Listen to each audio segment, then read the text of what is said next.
Ajeng nanti koneksinya bisa segera membaik dan bisa gabung sama kita di sini ya Mbak Syasha. Iya. Nah, kami juga mengingatkan buat Anda saudara, Ruang Publik KBR dapat Anda simak di 100 radio jaringan KBR yang tersebar di seluruh Indonesia, mulai dari Aceh sampai Papua. Dan untuk Anda yang berada di kota Jakarta bisa mendengarkan kami di 104,2 MS3 FM. Atau bisa juga via live streaming di website kbr.id dan juga YouTube Berita KBR. Kami mengundang Anda, pendengar yang ingin bertanya atau memberikan komentar lewat telepon bebas pulsa di nomor 0800 245 7893 atau bisa juga SMS WhatsApp kami di nomor 0812 118 8181. Untuk Anda yang ingin chat di live chat YouTube Berita KBR bisa juga, atau mention juga kami di Instagram @kbr.id. Nah, kita sudah mau terhubung dengan Mbak Ajeng nih. Kita mau sapa terlebih dahulu.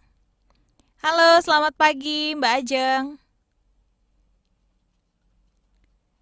Oke, baik Mbak Ajeng, mungkin masih dalam perjalanan ya, sinyalnya OTW. Baik, kita mau ngobrol dulu deh sama Mbak Syasha nih dari LBH Apik Jakarta.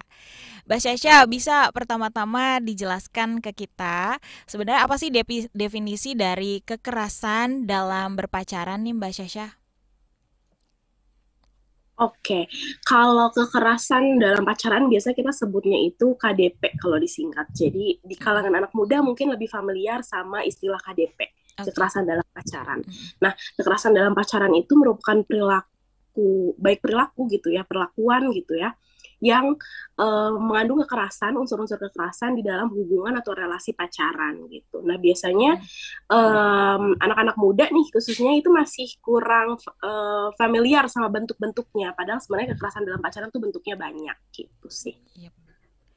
Nah, kita sudah terhubung. Thank God sudah bareng Mbak Ajeng Astini di sini dari Yayasan Sekretariat Masyarakat Anak Semak.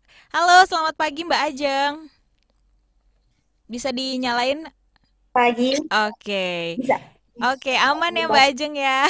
Semoga kita sinyalnya semua pada bagus. Jadi obrolan pagi hari ini Aman-aman, bisa barusan ada berjalan dengan sedikit. lancar. Oke, Mbak Ajeng apa kabar? Iya, bisa dinyalakan dulu mic-nya Mbak Ajeng. Masih mute? Oh, Oke. Nanti baik. ya Mbak Ajeng, gimana kabarnya? Tadi kita belum dengar nih kabarnya Mbak Ajeng nih. Alhamdulillah baik. Kak Deborah sekarang Baik ya. lagi di Cianjur. Iya, boleh diceritain Mbak Ajeng di Cianjur ada kegiatan apa tuh? Sebelum kita ngobrol-ngobrol. Eh, Kemarin sih kita sama teman-teman yang lain, saya teman-teman yang lain udah melakukan pendukungan pendukungan psikologi buat anak-anak gitu, psikologi sosial, PSS, Oke. jadi gitu. Buat Oke. yang pasca bencana.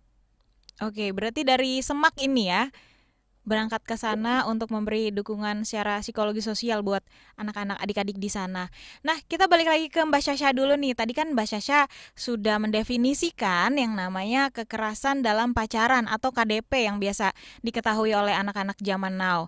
Sebenarnya apa saja sih bentuk-bentuknya dari kekerasan dalam pacaran ini atau KDP, Mbak Syasha? Ya, bentuk dari KDP sebenarnya kurang lebih hampir sama sama bentuk kekerasan lain gitu ya. Ada kekerasan seksual, kekerasan fisik, kekerasan psikis, bahkan sampai kekerasan ekonomi gitu. Yang mungkin teman-teman di luar sana masih banyak yang belum aware sama banyaknya bentuk dari KDP ini gitu. Mungkin yang tahu bentuk KDP itu terbatas sama bentuk kekerasan fisiknya aja gitu. Kalau misalkan ada lebamnya itu baru namanya kekerasan, padahal bentuknya banyak banget sih. Nah, bisa didetailin gitu nggak sih, Mbak Syasha? Jadi pendengar kita yang mungkin anak-anak muda ataupun orang tua bisa juga mendapat edukasi nih dari Mbak Syasha tentang bentuk-bentuknya KDP.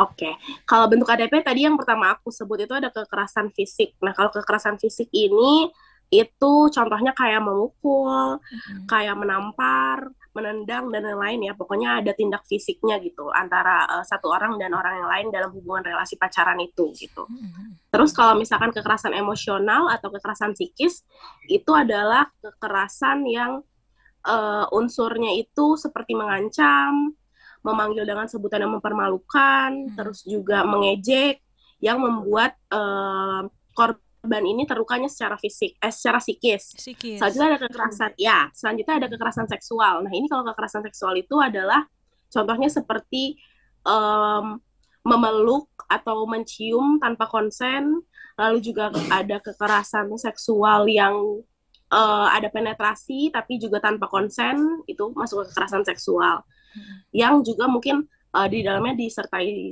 ada ancaman, terus ada juga apa namanya tindak kekerasan yang psikis tadi gitu, ada ancaman-ancaman pokoknya Mm-mm. membuat korban tuh ngerasa terpojokan kayak gitu. Nah, terus yang lain itu ada kekerasan ekonomi. Nah, kalau kekerasan Mm-mm. ekonomi itu kayak meminta atau memaksa pasangannya itu di dalam hubungan pasangan ini untuk mencukupi pasangan yang lain. Mm-mm. Kayak misalkan kalau istilah bekennya mah morotin kayak gitu ya. Jadi morotin Oke. pasangannya kayak gitu. Mm-mm. Mm-mm. Terus meminta dengan paksaan harus beliin ini, harus beliin itu gitu sampai pasangannya ini kayak ngebiayain si pasangannya yang lain kayak gitu. Itu adalah kekerasan ekonomi gitu. Mm-mm. Terus sebenarnya ada lagi namanya kayak pembatasan aktivitas atau pengekangan yang kayak gitu yang secara berlebihan yang membuat pasangannya itu merasa tidak nyaman. Nah, itu sih Mm-mm. yang mungkin familiar nih sama anak-anak zaman sekarang ya, teman-teman Mm-mm. muda gitu ya, bahwa ada tuh pengekangan-pengekangan dari pasangan, cuma memang belum diartikan sebagai kekerasan. Padahal kalau misalkan itu unsurnya udah masuk ke perasaan tidak nyaman, ke rasa apa namanya rasa tertekan gitu ya secara psikologis nggak nyaman gitu itu udah masuk dalam bentuk kekerasan Mm-mm. gitu. Mm-mm. Ternyata cukup luas ya Mbak Syasha, dan banyak, mungkin banyak di luar sana yang belum ngeh gitu kalau ternyata apa yang pernah dialami oleh kita misalnya gitu itu ternyata termasuk dalam kekerasan dalam pacaran. Mungkin kita nganggap ih ini tanda sayang gitu ya, dipeluk di depan umum tanpa persetujuan kita. Ternyata itu merupakan KDP ya masuknya ya, kalau kita merasa nggak nyaman, kita nggak terima gitu ya. Even walaupun dia pacar kita gitu ya Mbak Syasha ya. Iya betul, kalau misalnya kita merasa nggak nyaman diperlakukan seperti itu dan itu juga dilakukan tanpa persetujuan kita itu udah masuk unsur kekerasan tuh. Mm, mm. Nah, ke Mbak Ajeng dulu nih, dari Semak, Mbak Ajeng, apa sih yang upaya yang sudah dilakukan oleh teman-teman Semak nih untuk meminimalisir KDP nih menurut Mbak Ajeng? Mbak Ajeng masih di. Iya. Oh, Oke, Mbak Ajeng boleh di landscape aja kameranya. boleh, boleh. Oke, makasih. Ini kelihatan nggak? Kelihatan. Eh, apa aja yang udah dilakuin sama anak-anak atau dari Semak? Nah, di sini kita adanya pelatihan. Kita udah melakukan dulu pelatihan sebelumnya mengenai KBGS, kekerasan berbasis gender dan seksual. Nah, di sana juga emang eh, kekerasan KDP ini juga emang dibahas, emang termasuk pada jenis-jenis yang tadi emang Kak Sasa udah bilang ya, sama kekerasan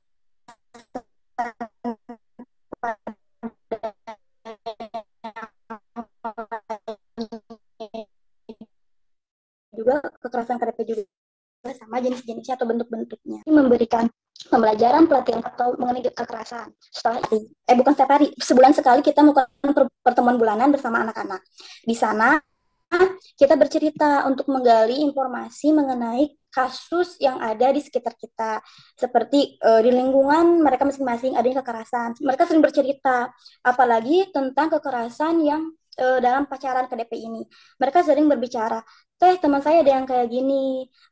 Nah, kan karena kalian udah dikasih, kita juga memberikan saran kepada mereka. Oh, ini aja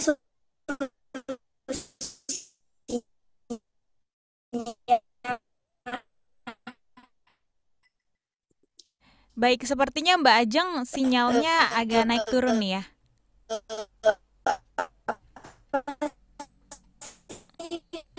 Oke, Mbak Ajeng. Jika memang itu masih bisa kita diajak bicara orang memiliki kasusnya, Oke. nah kita ajak ngobrol nih sama dia agak oke bisa. Halo. Iya. Iya, oke Mbak Ajeng. Oke, kita ke Mbak Syasha dulu nih ya.